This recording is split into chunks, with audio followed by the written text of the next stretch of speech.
You're listening to the podcast for all of the news, notes, and breakdowns for your Ohio State Buckeyes. This is Sons of the Shoe with Nick Wilson and Spencer German.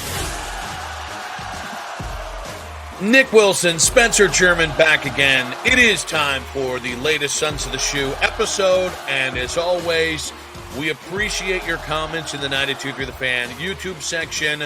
We appreciate you following the show, Apple, Spotify, the free Odyssey app, 923thefan.com. And what a big show we have, Spencer, because not only do we have the big SEC, Big Ten Joint Advisory Committee release that was released earlier this week, we've got Ryan Day is going to be speaking in Columbus on Wednesday this week. No idea what he could be, talking about or interested in talking about. And there's a little matter. Probably his endorsement for president or something. Maybe I don't know. I mean, it is an election year, so he's always struck me as a third party guy, right? Not wanting to ride the fence there. But the biggest news was, Bill O'Brien is interested in the Boston College job, previously vacated by Jeff Hafley. We talked about Jeff going to the NFL as a coordinator and all the paranoia and the big talk that came from around there. And it's funny. Why he would leave matters to me. One potential framing of this is his son has health issues. His son's receiving care in the Boston area or in the Massachusetts, surrounding area of Boston. And that could be a big impact there. And this kind of reminds me of like the Bill Callahan thing. Bill Callahan left, being the Browns offensive line coach and run game coordinator, all that, to go to Tennessee to be with his son, who just got hired as the head coach, Brian Callahan. And the Browns very smartly, formed this as we just couldn't get in the way of a man and his son. And that makes sense. What I will say is, at least with the Bill O'Brien thing, I think that is an incredible thing if it's true. I also know from making my own career moves, from talking about coaches with their own career moves, that it's never one thing. Like you might point to one thing, but it's always a cadre of things. And so if it is about his son, I mean, you can't really begrudge a man. But if it's also that Bill wants to be a head coach, and he'd rather be a head coach than an offensive coordinator, I will say I think that's incredibly short-sighted. But your initial reaction to the Bill O'Brien hoopla about him potentially going and leaving Ohio State after, I believe, about 3 weeks on the job. The other thing I know is, I know you mentioned the son getting treatment, but he also has a son who's playing baseball at Tufts. So obviously that being a Massachusetts school, he'd be closer to his son. So I do think just from my perspective, like everything that we've seen and heard, this feels like a very, and again, he hasn't officially gotten the job. I know Pete Thamel reported on Monday that basically they're doing their due diligence and that, they're not just going to hire Bill O'Brien. They're going through an interview process and all these different things. Yeah, so teams, by the way, teams leak that to reporters so they don't look like a-holes for really looking at one head coach. Yeah, so all due respect to Pete Thamel, but every time, it's like when teams go, we're going to have an exhaustive, thorough search for our next head coach, and they interview like 3 people. It's like, okay, you're exhaustive and everybody else is exhaustive are 2 different things, but I digress. Yeah, and you're that's fair. And to my point though, like it was more so just about the idea that Thamel reports that they haven't officially hired him, but it sounds like it's trending that direction. There's other reports that he's likely going to be he's the top candidate. He's probably going to end up getting the job, and that's all fine and good.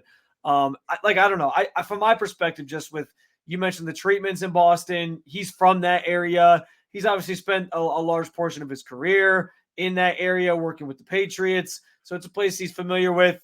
This is kind of an unexpected development in the college coaching ranks. Nobody expected Hafley to leave and go to the NFL. So the job opens up. It gives him an opportunity here. And if he's going to take it and it's a lot of family driven things, then I think that's probably a reasonable reason to take a job. I think you're right. There's probably more motivations behind it than just that. I'm sure on some level he does like the idea of being the head coach, being the general of all things, and having all the power. Like we talked about last episode, power matters to these guys. So he gets a chance And to try. power matters to Bill. Bill Yeah. has shown that especially in Houston when he was in the NFL, power matters to Bill.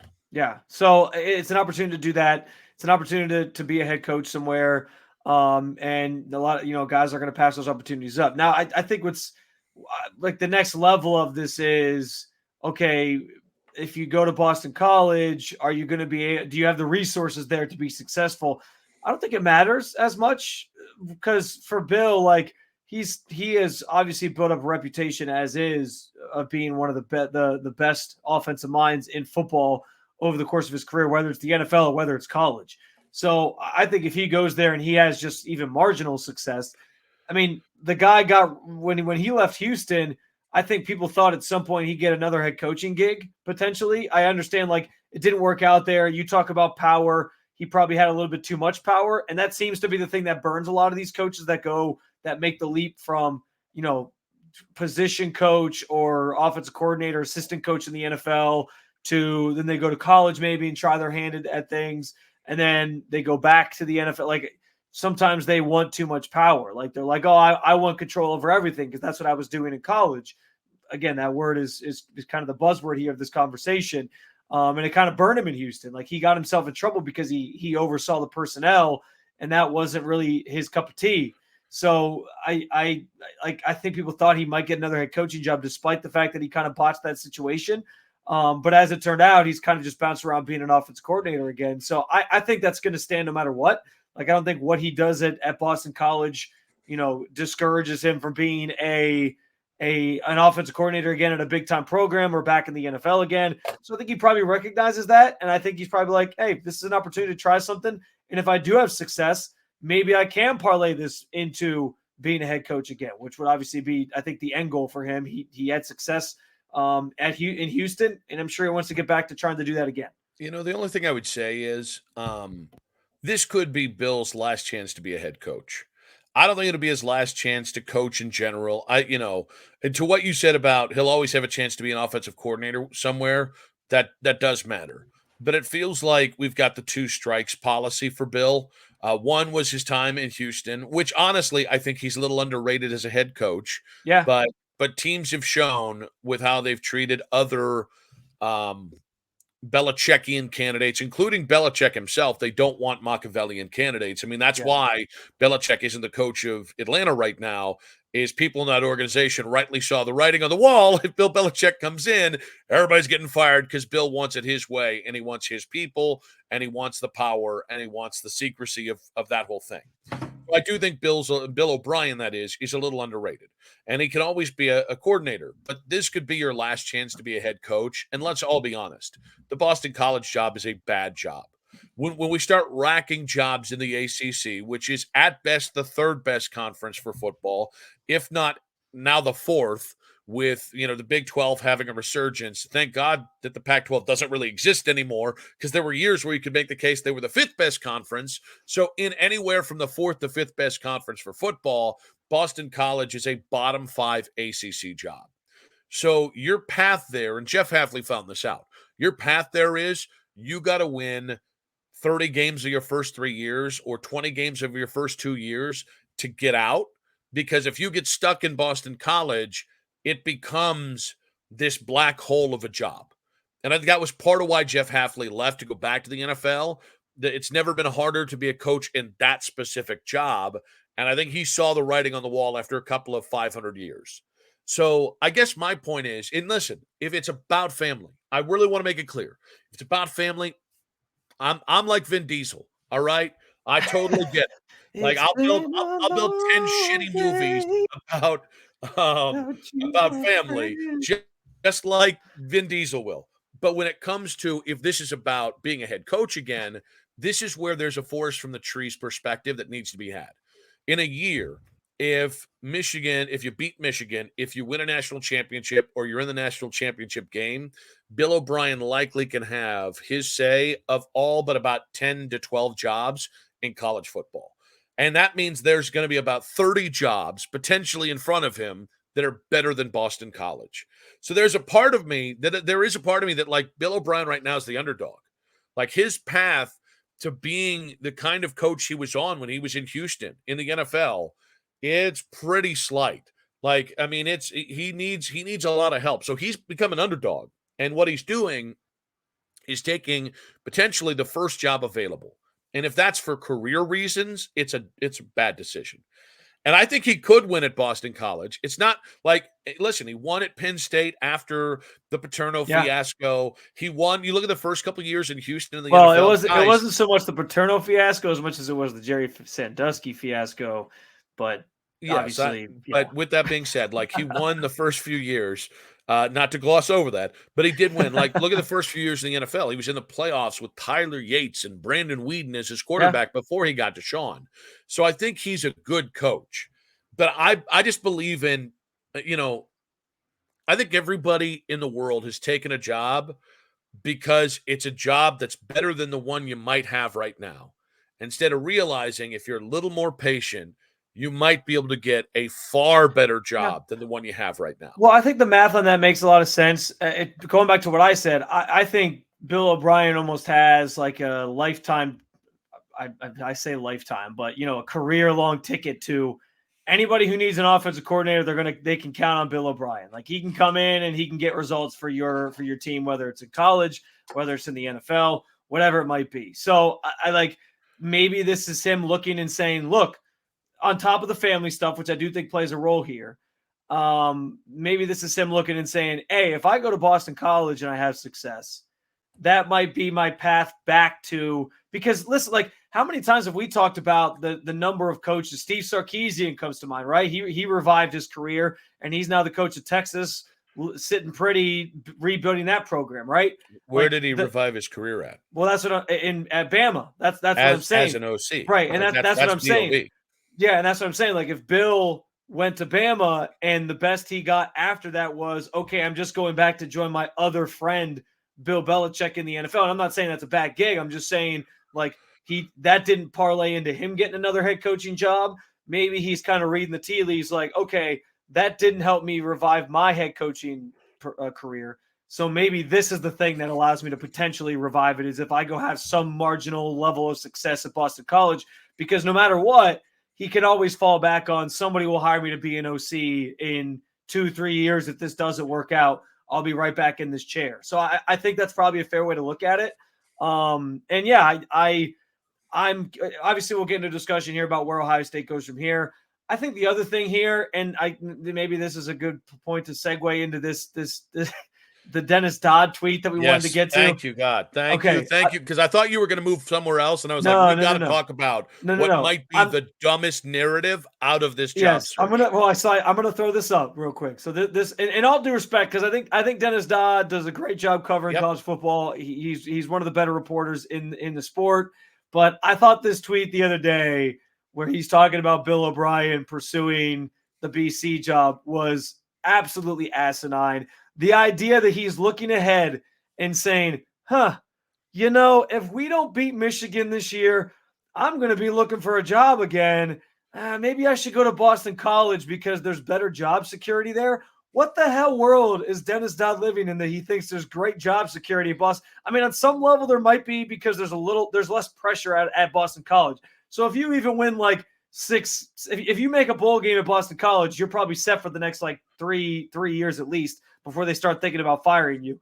I mean, Jeff Hafley had marginal success, and he was coming back next year. So I understand what he's saying, I guess, at face value. But the idea that somebody like Bill O'Brien, who has coached some of the highest stakes programs and teams in the history of football, is going into a job and he's sitting there worried about, that Michigan game is a big deal to these people. If we don't win that game, I might be looking for a job next year. Like, he was just looking for a job. What does he care if he's going to be looking for a job in a year? He's kind of used to that. That comes with the territory of being a coach at the college level in the NFL. Like, this guy coached at Bama. At Bama, it basically became win a national championship or bust for anybody but Nick Saban, because he had won enough. He coached in the NFL under Bill Belichick and the Patriots, which that team went to Super Bowls every year. As so many people, by the way, astutely pointed out, he never even won a championship at either of those places, despite coaching under two of the greatest coaches to ever do it. So I don't understand why that would be his mindset. Like, why take any job if you're just going to live in your fears of like, I might get fired after this year? Like, that's not how any of these guys think. They're all a little bit crazy. They're all willing to take chances and take risks. And I think it is a risk for Bill O'Brien to go to Boston College and try to have success there. But if he thinks that's maybe a path back to being a head coach in the NFL, then more power to him. He's going to try to do it. But that's him going to Boston College is more about him being like, you know what? I think I'm good enough to maybe do enough here to get another NFL head coaching job or be a head coach somewhere else, that I'm going to give it a try. It's more about him not living in his fears. But apparently Dennis Dodd thinks he's living in his fears about losing to Michigan. Are we serious? I just like that Dennis Dodd is treating one of the most cushiest jobs in America, offensive play caller and offensive coordinator at Ohio State, as if you've got 20 in blackjack and you're tempted to call hit. Like, no. The Boston College job is the kind of job where, all right, well, now you got a 5 and a 2. You're trying to get to 21 and you hit like a 10. Now you're at 17. Now you're in no man's land, right? Like that could be the Boston College job next year. You go out and you have a 3-win season at Boston College, and that's how you go from, job security to will Bill O'Brien make it to 3 years? So like the idea that Ohio State is 20 and you're looking for 21, no. You know why? Because one, the odds of losing to Michigan next year are pretty low considering they're retooling and you've got a team that's returning all its production. You have a team right now that really is starting to look like there's one potential weakness, and it's the O-line. And that could still hypothetically get better with player development. So we can't just assume it's going to be crap. Yeah. And then two, like, this is like you're in the perfect situation. You drew 11, right? You drew 11 at Ohio State. So you can get a 10 and you hit blackjack and you might get that Texas job that Sarkisian got. You can hit a 9. Oh, no, now I got to go be the head coach at, I don't know, Arkansas. I wouldn't do that. Bielema didn't work out there. Like, the point is, there are so many more positive options in front of you versus the negative options. And I think it's convenient framing that Dennis is looking at it from a 1-year prism and saying, well, if the worst case scenario happens at Ohio State, which isn't likely to happen, like it's a little disingenuous, and it's a little bit of that. We're going to go ahead and make this look like a better situation. Yeah. Boston College is an abhorrent job, and Bill can do better. Now, I do want to get into Ohio State's path forward. We also have to get into the Ryan Day press conference, but first, a quick word from our sponsors.